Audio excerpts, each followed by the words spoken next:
Hello, everybody, and welcome to the Friday edition of Winners and Winers Radio. I am your host, Scott Steehn, lead handicapper over at winnersandwiners.com. And I'm your co-host, Scott Reichel, senior handicapper over winnersandwiners.com. And together we make up Winners and Winers Radio. Give us an hour, and we'll give you the winners, because that's what we do around here, Scott. How'd your day go? Overall, not great. My fantasy day went pretty well because I have Terry McLaurin, but for my play of the day, I had an over in baseball, which lost by a hook, beat a full one-run line move, and both teams combined 3 for 21 with runners in scoring position. That sounds like the Royals game, buddy. I believe it was the Royals game. That was definitely a loss that I read perfectly, should have got there, gets there about 9 times out of 10. 21 at bats with people on base in scoring position. Come on. You got to get more than 3 hits. All you need is one more, buddy. Yep. All I need is one, but I didn't get it. That's brutal. Yeah, we had a brutal day on the football side too. We lost everything in sight. Had Washington minus the points, had the under, had the Ohio Bobcats, had the under, or had the just brutal all the way around. So. Well, the under we'll get into in a second. That was brutal in itself, but it was definitely a annoying day on the gridiron. Had a couple props that I ended up not betting, unfortunately, because I hit all the props in my head. I didn't bet any of them, so nobody makes any money from that. But all the props in my head. I did. I thought Daniel Jones score first touchdown. I had in my head McLaurin over 14-1. You had that play tucked away, did you? I actually did. Something about a primetime angle on a mobile quarterback scoring first. I remember that was profitable last year, but ended up not mattering. I ended up doing I had some work to take care of, so it slipped my mind, and I missed out on potential profit. So it doesn't matter. Makes me feel better, I guess, because I didn't fail completely, only partially. So I lost every bet in sight today. You think that would be the worst thing that happened to me, but it actually wasn't. I'm making breakfast this morning.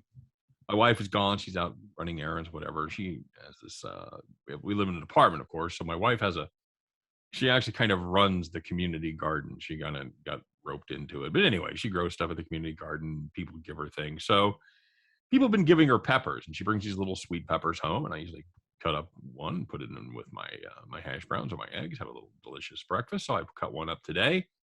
And Scott, lo and behold, it was a ghost pepper, which I never had before, but I cut up the entire thing, put it in with my hash browns, and it was brutal. I also went to scratch the inside of my nose. That was on fire for about 2 hours. In fact, my nose is still running, and it's been over, I don't know, 15, 16 hours, whatever it's been. It's just ridiculous. So that was the worst thing that happened to me today. And yeah, I lost a ton of money, and that wasn't even the worst thing. So just not my best Thursday is what I'm saying to you. I heard that whenever you're on fire, you should try stop, dropping, and rolling. Did you try that? Oh my God, dude. I couldn't figure it out because I'd had these peppers all the time. I'm like, what is wrong with me? I kept, because I'm like, my heart's pounding and I'm just like sweating. And I'm like, what in the world? And just brutal. Are you a spicy food guy? You like spicy food? I like spicy food. I've never had a ghost pepper before, though, so I can't attest to how spicy that actually is. I do like kick with my food. Yeah, I do too. Like I've been to places where you have like the ghost pepper sauce where they dilute it and they put a little spicy sauce in there. That's good, but this is just pure agony, my friend. So what's the hottest type of pepper you'll go? Like habanero? I will eat some habaneros. Yes, Okay. I will eat a little habanero on my. I learned it from. I used to have a card game that I hosted for some gentlemen that were here that come here from Mexico, and I used to put out a spread every week. And when I'd put out sandwiches, they would ask me for habaneros, and I just cut them up, and they would just load their sandwiches up with like a couple of habaneros. Incredible things. Mm-hmm. Can you eat a whole habanero? I have. I can't say that I've done it for fun. I just do it, if I'm just hungry or desperately hungry, or if I even know somebody dares me to do it every now and then, I'll take a whole bite of one, but I don't do it often. You can imagine how hungry you'd have to be, because you're not going to get your satisfaction from eating a pepper. But See, but the way that it works is that if you eat one of those peppers, the amount of water weight you lose through sweating is tremendous. I totally believe that. I totally believe that. I sweat for like an hour and a half, and then I peed for the rest of the day because They call it a cleanse. I think that's what they should call it. I had a pepper cleanse. All right. Mhm. I think there's a couple people that could have used a pepper cleanse yesterday, Scott. So let's get to it, man. It's the Friday edition. Let's find out who took it in the shorts besides us. And I know there had to be some people out there sharing our pain. Scott, let's find out who got robbed in the Friday edition of Call the Cops. All right, let's get it rocking, shall we? We're going to take a look first in the NFL. And if you had the Giants on the money line, as you should with a low spread like that, very good. You're in great shape. They led by 2 points, 5 seconds left. Washington comes in, misses the field goal wide right. And a lot of you may have been like me, who immediately turned the TV off when that happened. I did not see the actual end of that game. Look out, the Giants were offsides. Of course. You ever see them miss the second one, Scott? Has there ever been in the history of the NFL, have they ever missed the second field goal after they get the penalty to give them another shot? I might be underselling it, but I'm assuming the kicker's about 98% on the second try. Right. Yeah, it's and he was absolutely nails as the football team won that one 30-29. They didn't cover, of course, so they're dead to me, but that was an absolutely brutal beat if you had the Giants on the money line. Sorry, guys. And looking at, unfortunately, a play that we both had on the farm, Ohio and Louisiana under 57.5, 42 points heading into the fourth quarter. By the way, there was a touchdown at the buzzer to end the first half, so that's a separate story. But you have 56 points with less than 2 minutes left. Backups are in. It's mop-up time. Louisiana, though, has 4th and 10 with the backup quarterback in, completes a dart for about 20-something yards. And you By the way, assume we're at 56. Did you say that? Yeah, we're at 56. I said that, but just to reiterate. So any score we lose, but Louisiana converts with a backup quarterback, and you think, all right, minute to go, game's over. Kneel down. Just get out of there. Maybe a draw up the middle with the backup running back. And Louisiana is sprinting like it's the 2-minute drill at the end of a half with the backups in, running to the line, actually calling plays. Next play, they throw it. Touchdown. 48 seconds left. Game ends up landing at 63. We lost on a team that was up by 28, running no huddle with less than 2 minutes to go. Converted a 4th and 10, and then threw another pass with a backup quarterback for a touchdown. I'll tell you what it was like, Scott. It was like that Coastal game in the first weekend. I don't think you were on a side there, but I was on the wrong side of that. And they had the same thing. I was at dinner, so I know that you had to sweat through that. I didn't have to, but yeah, no, that was where they were playing the Citadel, and I had the Citadel plus 35, and they're up 31 with under 2 minutes left, and they're running hurry up, throwing deep through like a 30-yard bomb with the backup, the third string quarterback, and yeah, running hurry up and everything, and ended up scoring the touchdown and beating the number. So. Scott, with the proliferation of sports betting, any chance that these guys have any action? I'm going to assume no, but I think that some coaches are aware what the spread is. And do you think they do that to make their fans happy? You figure they think their fans are on one side of the number or the other, and they do that for the betting fans? The truth is no. I'm actually curious how many ADs are old-fashioned and maybe aren't really into gambling. But Right. Isn't that a decent excuse to get a contract extension if you show them your record against the spread and you say, listen, we might be 5-30, but I'm like 80% against the number, so I'm really maximizing the talent here. You don't think that has you don't think that could actually be a persuasive argument? I think Teddy Bridgewater's listening right now and writing it all down. I think that's why he wins every road game, or he covers every road game. He's a monster against the number. Do you think that would actually have some weight in a job interview if you just say, well, I'm projected to lose this game by 20, I lost it by 10, so you'd be downgrading getting rid of me? Absolutely not. I don't think it would. I actually think it makes sense. I think it makes sense. I agree. We signed him to a multi-year deal. No, he doesn't win, but he covers a lot. Great teams cover. Good teams win. So we got ourselves a great team. We're 0-9, but we're frisky. That's right. Do you think we'll ever talk about teams that way? it'll become so commonplace that that's just part of the conversation. Realistically, you would need gambling legal in at least 40 to all 50 states for that to actually happen. But I do think some coaches are aware of what the spread is. Does that impact the decision making? I'm not accusing anyone of being Pete Rose in college football, but Right. I do think that based on the society we live in today, you can find really, really easily what the spread is. That is two very unusual situations. That game last night with Louisiana, that's very unusual. And the game with Coastal earlier in the year, very unusual. Those are situations where normally you've got a gigantic lead. You're just running the ball. You're kneeling down. You're calling it a night. You're going home. And usually you'll score anyway if you get a running back who breaks it, but you're throwing passes with a minute to go. That's where it gets a little bit dicey. Let me ask you this, Scott. Do you think we'd be nearly as salty as if we were on the other side of that? Truth is, they're driving down the field.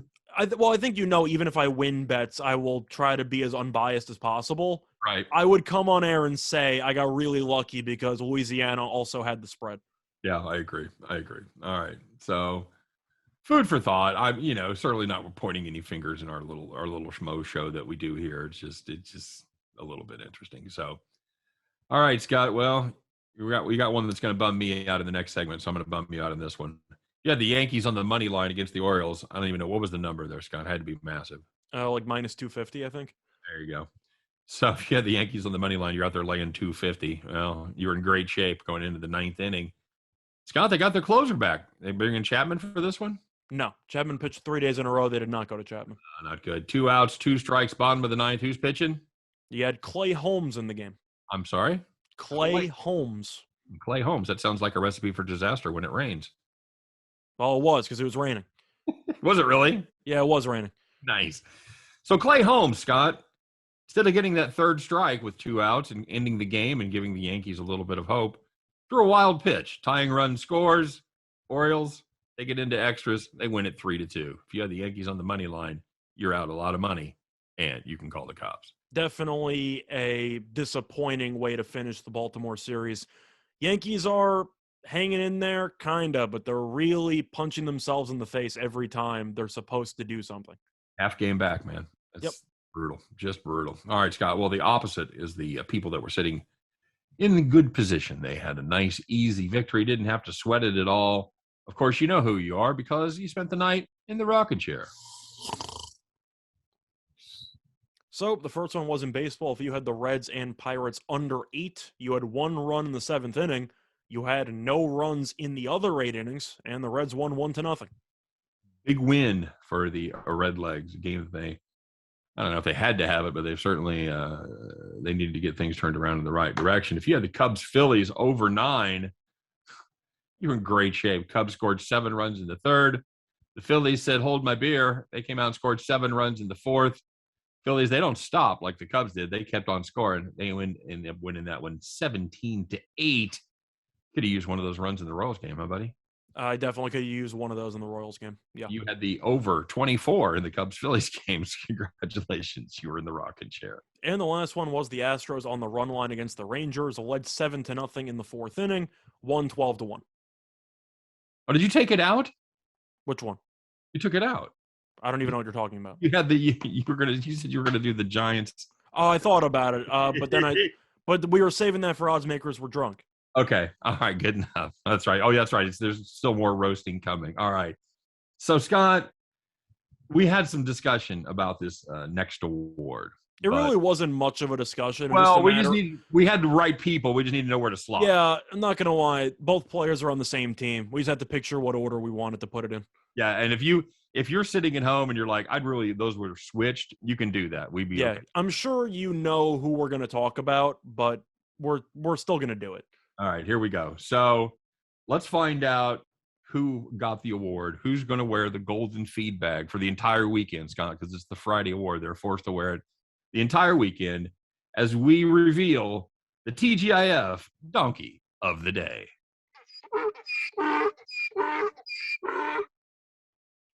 All right. Which one you want to do? I'll do the donkey because I actually saw the game end.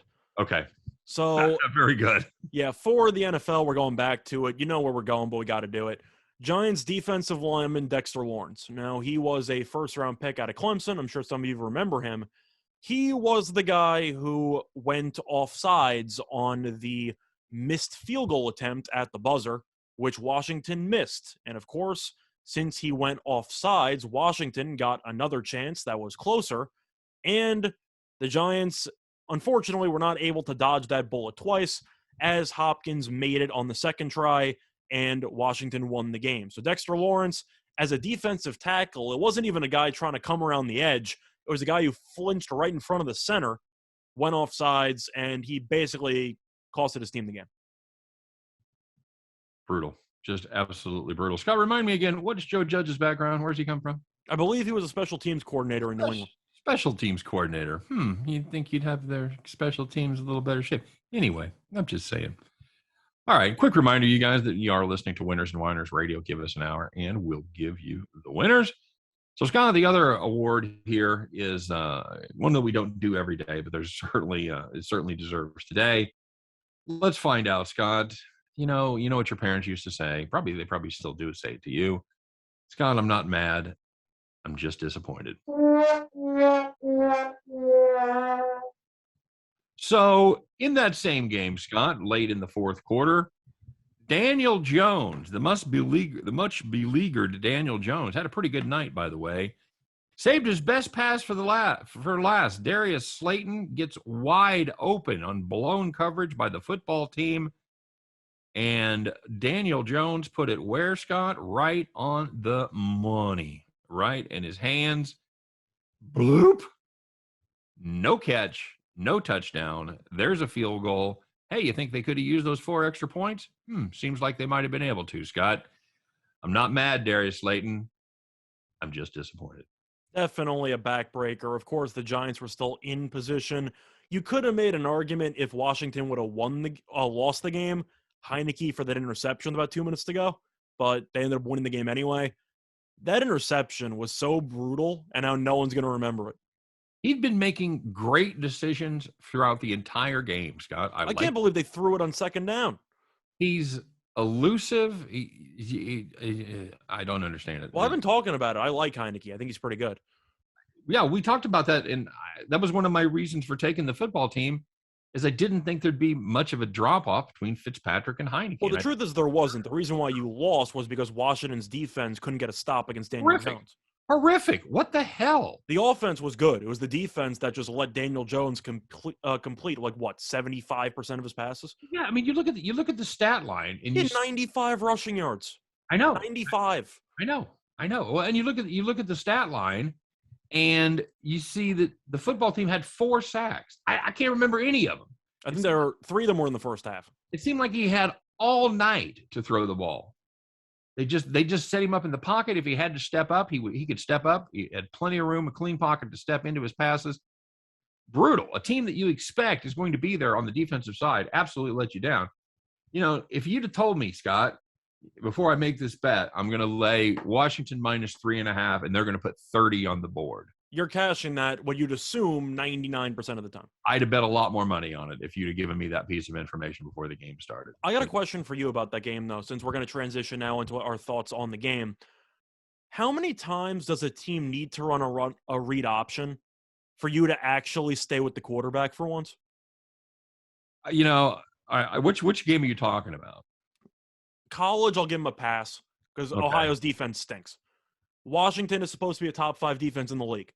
Jones has a 60-yard touchdown that gets called back, but they ran the same read option maybe 7 times, and they probably picked up about 12 yards per play. Yeah, well, for starters, the read option in the NFL really shouldn't work all that often. No. Those guys are too athletic. They're too smart. But yet Jones is not even – there's nobody even there. There's no containment. No, it's just – and he runs. He's going to run the ball. It's not a surprise. Barkley can't move. He had 1 carry for 40-something yards. He did nothing else besides that. I'm okay with letting Barkley run on the inside. I don't know, man. I don't By the way, this might sound like a weird strategy, but I mentioned this on Twitter, and some people agreed with me. If the other team's running a read option, why don't you just decleat the quarterback every time? Yeah, it's a free shot at the quarterback.